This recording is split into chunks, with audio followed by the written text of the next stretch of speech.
নমস্কার। 30 দিনে 30টি আসনের সিরিজের আজকে ডে 7। আজকে আমরা করব পরিবর্ত উত্থিত পার্শ্ব কোণাসন। আগের ভিডিওতে যেভাবে শেয়ার করেছি সেভাবেই দুটো পায়ের মাঝখানে গ্যাপিং করব, হাত দুটোকে স্ট্রেট করব, ডান পায়ের পাতা ডান দিকে পয়েন্ট করব।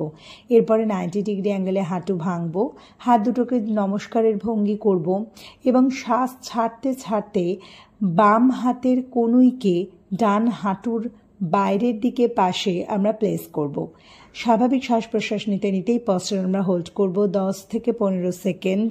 এরপরে শ্বাস নিতে নিতে আমরা উঠে আগের পশ্চারে ফিরে আসব। ঠিক একই রকমভাবে বাম পায়ের ক্ষেত্রেও করব, তবে এক্ষেত্রে আমি উল্টো পাশ দিয়ে করে দেখাচ্ছি যাতে উল্টো পাশের পশ্চারটা দেখতে সুবিধা হয়। এই আসন আমাদের উত্থিত পার্শ্ব কোণাসনের সমস্ত বেনিফিটগুলোই এর মধ্যে রয়েছে। তার সঙ্গে স্ট্রেচিংয়ের জন্য, ফ্লেক্সিবিলিটির জন্য আসন খুব ভালো। এছাড়া আসন শরীরকে খুব ভালো ডিটক্সিফাই করে, শরীর থেকে সমস্ত রকম টক্সিন ফ্লাশ আউট করে।